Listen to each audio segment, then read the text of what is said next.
nagsalita na daw po itong si Miss Ann Curtis at dito nga mga kababayan ay hindi daw po niya tinatanggap ang paghingi ng tawad nito pong si Congressman Bong Suntay. At may katotohanan nga ba mga kababayan na nung hindi tinanggap ni Miss Ann Curtis ito daw pong public apology nito daw pong si Bong Suntay, nag-hire nga ba daw ng PR etong si Bong Suntay mga kababayan kasi sunod-sunod daw po ang pag-atake kay Miss Ann Curtis ng mga DD shit vlogger. So ito, i-play po natin. Actress Ann Curtis finally speaks up sa sexist remarks ni Quezon City 4th District Representative Bong Suntay. In her social media posts, sinabi ni Ann na pinili niyang magsalita not for the drama, kundi malian niya ang manahimik lang. Ama. Nagulat at nagalit daw siya sa pahayag ni Suntay. At ngayon, mas malinaw sa kanya na present ang misogyny kahit saan. Pero ang mas malinaw rito, sa isang public official pa mismo nang galing ang pambabastos. Grabe, Dahil no? ginamit daw siya bilang example, gagamitin rin niya si Suntay bilang halimbawa ng isang poster boy ng kultura na tila katanggap-tanggap ang pag-usapan ng mga babae sa paraang ginawa niya. Yun! Liit pa ng aktres, hindi props ang kababaihan sa kanyang commentary, lalo na at pinapasweldo siya ng mga taxpayer. Ama! Hindi rin daw niya tinatanggap ang apology ng kongresista. In the end, sinabi ni Ann na basic decency ang respetuhin ang mga babae. Kaya ang panawagan niya sa Ethics Committee, huwag palampasin ang ginawa ng kongresista and to uphold the integrity of public office. Ann added na she will seek legal advice and will consider all options looking forward. Yan. Kita niyo mga kababayan na hindi daw tinatanggap ni Miss Ann Curtis ito pong public apology na hindi naman talaga public apology ni Bong Suntay. Kasi di ba maliwanag na sinabi nga ni Bong Suntay na bakit daw binibig deal. Samantalang yung asawa nga daw niya mga kababayan natawa lang. Pero kalaunan inilaglag siya ng sarili niyang may bahay kasi sinabi mga kababayan na hindi po natawa yung may bahay po niya. So ngayon ang ending dito hindi tinatanggap ni Miss Ann Curtis yung paghingi ng tawad nito pong si Suntay. At ang isa pa dyan mga kababayan, may nakita po tayong balita galing po kay Attorney Jesus Palsis na kung saan sabi po dito ni Attorney Jesus Palsis mga kababayan, basahin po natin eto daw. Did Bong Suntay hire a PR firm? Because there seemed to be a concerted attack by infamous DDS bloggers on Ann Curtis herself after she released her scathing statement. Check nyo sila for yourself. Today nag-start na ang command order mga kababayan. May nakalagay pa dito na protect Ann Curtis. So ngayon kung titingnan nyo nga mga kababayan, nung hindi tinanggap ni Miss Ann Curtis yung public apology nito pong si Bong Suntay, biglang lumabas itong sinasasurugando sasot or itong sinasasot mga kababayan na kung saan inaatake nga po nila itong si Miss Ann Curtis. Kasi sabi dito mga kababayan ni Sas Rugando, Jasmine Curtis Smith, pagsabihan mo kapatid mo, kung ayaw siyang pagnasaan ng mga lalaki, huwag siyang mag-picture ng ganyan. Ayan yung sabi huwag daw mag-picture ng ganyan mga kababayan. So kung mapapansin nyo talagang sunod-sunod yung mga pag-atake ngayon ng mga DDS na influencer mga kababayan dito po kay Miss Jasmine Curtis at dun sa kapatid niya na si Ann Curtis. So ibig sabihin mga kababayan, allegedly, baka may katotohanan. Ito pong sinasabi ni Attorney Jesus Palsis na di umano mga kababayan nag-hire ng PR firm, ito pong si Bong Suntay para mapabango ang kanyang pangalan at the same time mga kababayan para patahimikin ng mga basher, ito pong si Miss Ann Curtis at ito pong si Jasmine Curtis. Dahil kung titingnan nyo, hindi lang naman yung mga vlogger mga kababayan na sumusuporta dito po sa remarks na ito ni Bong Suntay. Kung hindi, maging etong si Pulong Duterte. Kinampihan pa mga kababayan, ito pong si Bong Suntay. So ngayon kung titingnan nyo, sabi po dito sa Kurap Republic, basahin po natin. Pulong Duterte, kinampihan ang kongresistang nambastos kay Ann Curtis. Pinuri pa at kinampihan ni Pulong Duterte si Congressman Bong Suntay sa controversial ngayon matapos bastusin ang actress na si Ann Curtis. Hindi na nagtataka ang netizen sa bagay na ito. Anila, like father, like son.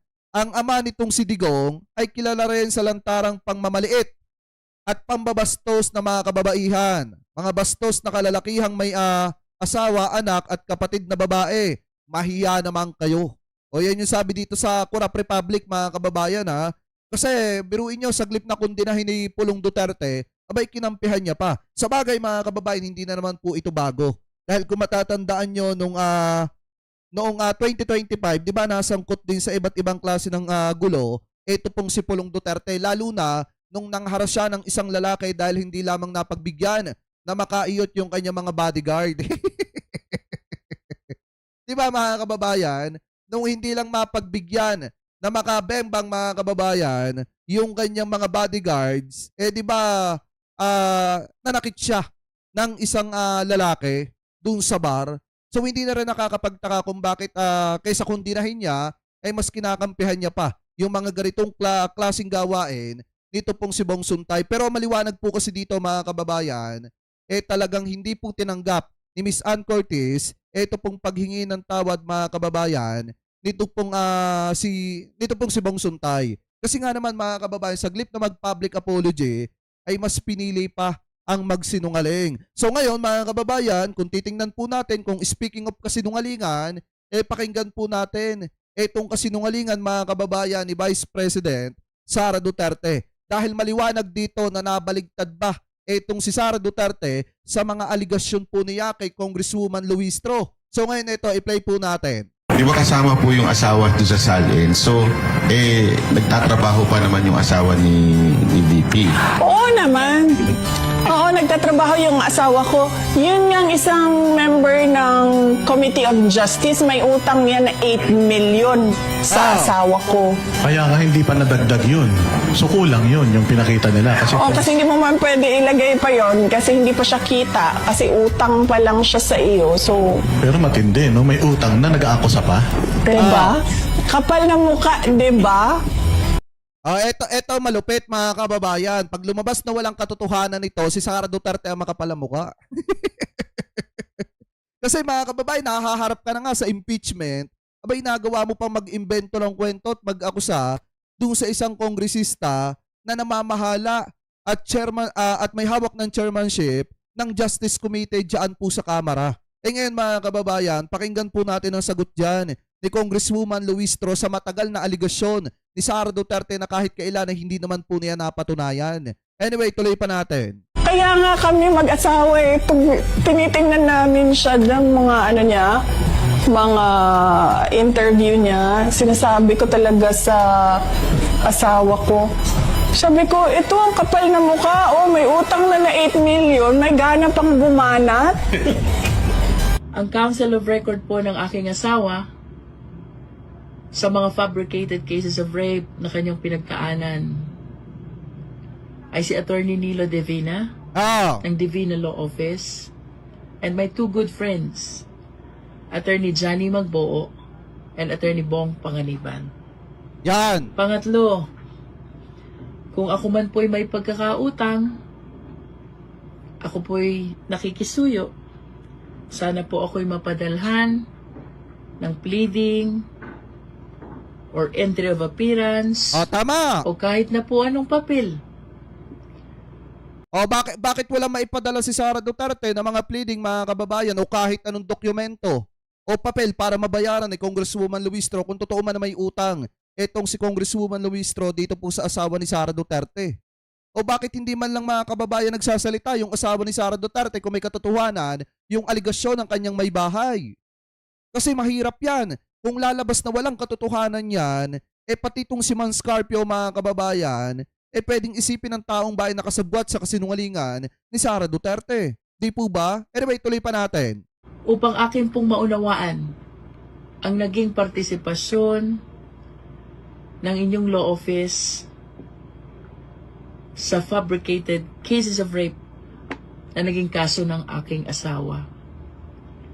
Pasensya na po, pero hindi ko po ito maunawaan. Pero rest assured po na kung may makikita akong papel na nagpapatotoo na naging bahagi po ang inyong law firm or law office sa mga kasong napangkit, pagsisikapan ko po na bayaran ang sinasabi niyong utang. Hindi ko lang po maintindihan Siyam na milyon daw po yun. Kung wala namang entry of appearance, wala ding pleading, para pong ang hirap maintindihan kung saan nanggaling ang siyam na milyon na pagkakautang. Di ba kasama O ano ngayon? Di ba mga kababayan? O bakit hindi maglabas si Sara Duterte ng mga dokumento about po sa pagkakautang na yan ni Congresswoman Luistro kung may katotohanan man. At speaking of ano mga kababayan ha, may naalala lang ako dito sa comment. May nag-comment kasi itong si Assorted. Ayan, nag-comment siya, sabi niya dito, maleta lang malakas. Uy, since napag-usapan yan, may naalala ako mga kababayan. Eto di ba kung matatandaan nyo, asan ba yun? May pinakalat yung mga DD-shit. Grabe yung grabe yung nasaksihan natin. Nasaan ba yun? Ito ata yun. Yan. Ito nga ata yun mga kababayan. Yan. Ito. About sa maleta issue, no? Sige, sasagutin ko. Yan. Ito mga kababayan. Di ba marami naniwala dyan? Marami naniwala dito. Yan. Na nagsalita daw po si Congressman Mika Gonzales about daw po doon sa maleta issue na nakatanggap daw ng pera. Eto, About pakinggan sa nyo. maleta issue, no? Sige, sasagutin ko yan. Para Mika Garcia ba o Gonzales? Kasi nakalagay dito kung Mika Gonzales matapang na sinagot ang maleta issue. Eto, pakinggan nyo. Panoorin nyo muna to. matapos na. Panoorin nyo muna yan. Binigay naman yun eh. Hindi naman natin hiningi yun. Hindi lang po tayo yung tumanggap ng maleta, no? So, wag po sanang sa akin lang ibaling yung attention. About Yan. Ngayon mga kababayan, ang pagkakaalam ko naglabas dyan si Congresswoman Mika Gonzales. Ano po, eto. Yan, nasan ba yun? Kasi napanood ko kagabi yun eh. Hindi ko lang na-save. Eto ata yun. Yan! Ito na. Paano kung may kumakalat na video mo online pero hindi ikaw ang gumawa nito? Posible na ngayon yan dahil sa deepfake at AI. Lumapit na ba sa'yo ang anak mo at nagtanong, totoo ba tong nakita ko sa social media? Sa panahon ngayon, hindi na lahat ng nakikita online ay totoo.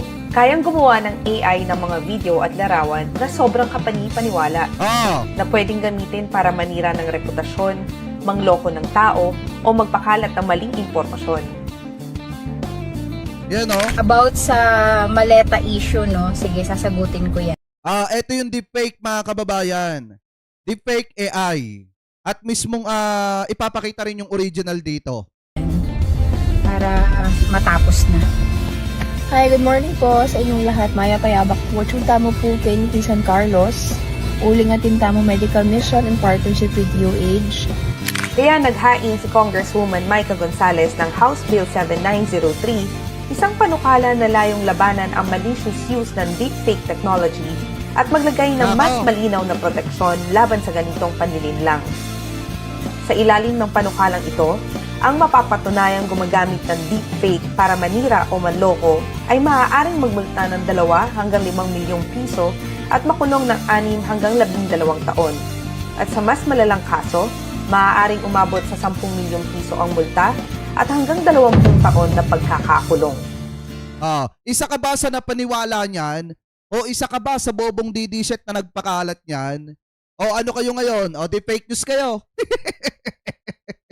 Alam niyo mga kababayan, sa totoo lang, marami akong friend na DD-shit na nag-share niya, nagpakalat niyan, at talagang proud na proud pa.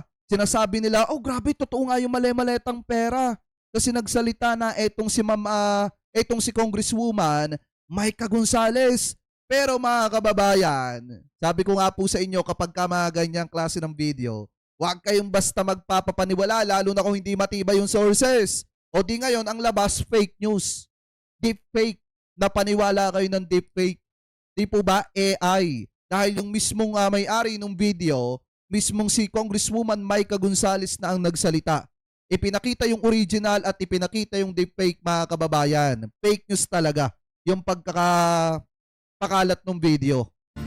At sa ngayon, may 11 House Bills at isang House Resolution na rin sa Kongreso na tumatalakay sa Deepfake Governance Framework.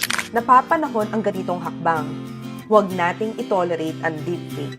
Huwag nating hintayin na ikaw o ang mahal natin sa buhay ang mabiktima. Dahil sa huli, ang gusto natin ay katotohanan lang. Walang edit, walang labis, walang kulang. Ano? Yan, since nasa na yung nag-comment ng mali-maletang pera, bakit nawala? Bakit nawala? Ano kayo ngayon?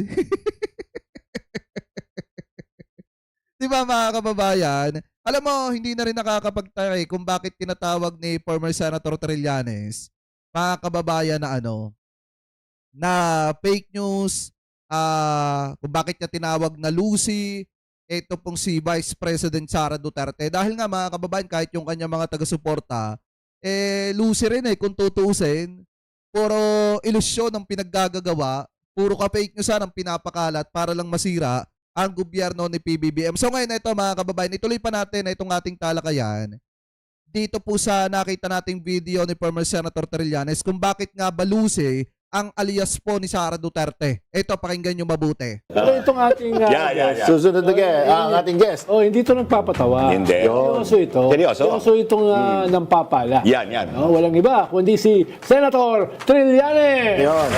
Magandang hapon po sa inyong lahat. Magandang hapon. At thank you for inviting me again dito sa 4 Alas. Nako, your first guesting here. Outvote ako Secretary. Outvote ako We looked at the numbers. Your first guesting here, Sen, was a blockbuster episode. Breaking, Dami talaga nanood nung time na yun. So we're very happy to have you back, sir. Almost Salamat half po. a million. Yes. Hindi siya Almost half a million. makatrolls. Aggregate. Mga totoong tao. Correct. Brother, ano ba ang ating agenda ngayong hapon na to? Ang daming mangyayari. Nagbigay na kagad ng pasubali si SEC, di ba? Naghukay na kagad ng babauna ng ating mga nagdaang isang linggong ito. Uminit din ba ang inyong mga ulo? Uminit din ba ang inyong mga damdamin sa mga naganap? Siyempre, di ba? Babagtok muna tayo, sige, para pababain muna natin ang init ng inyong ulo. Siyempre kasama natin si Sentry, di ba? Pero sino mauna natin? Ganda ng ganda ng segue. Palagay ko, Prof. Guido, your fan base is demanding na ikaw ang get started. Ang pinakamatindi ang sense of humor dito. So ito, mga alias ng mga politiko. May mga alias. Yan. Nagmamahal sa nation.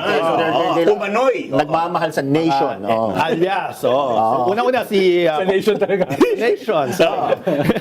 Una-una si Congressman Paolo Marcoleta. May nickname. May alias. Ano alias ni Paolo Marcoleta? Primo. Primo? Bakit? Si Primo Prime. Bakit? Kasi Primo Nation. Hindi na papaliwan. Hindi kayo tatay. May buhok. Doesn't fall far from the tree. Si Primo. Jesus Suntay. Suntay. Jesus Suntay, di ba? Ang palayo niya ay Bong. Bong. Pero hindi, meron na rin siyang alias. May alias si Bong Suntay. Meron. Ano? Eman. Eman? Ano Eman? Parang taga-kanto lang. Eman. Bakit Eman? Imagination. Imagination. Yan. Isali natin ang ating butihing joker at this time. Kasi alas tayo siya, i-joker. Sige, joker. Sentry, meron ka ba? Yan naman ang alias ni VP Sara. Oy, VP Sara. Hindi lang Inday. Lucy. Bakit Lucy? Hallucination.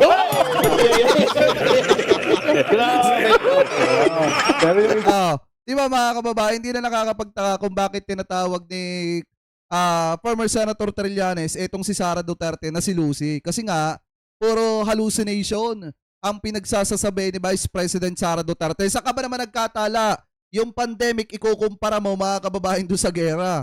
Tapos ang pinakamasakla pa nito, saan nga nagkatala na magbibigay ka ng pahayag sa mga teacher, sisisihin mo yung mga teacher at walang magandang pupuntahan sa paliwanag mo, yung mga guru natin. Sasabihin mo na may gurong hindi marunong magturo at sasabihin mo na yung isang guro magaling magturo pero sala yung itinuturo na curriculum. Tapos alam niyo pa yung pinakamatindi dito kaya tinawag na hallucination, etong si Sara Duterte.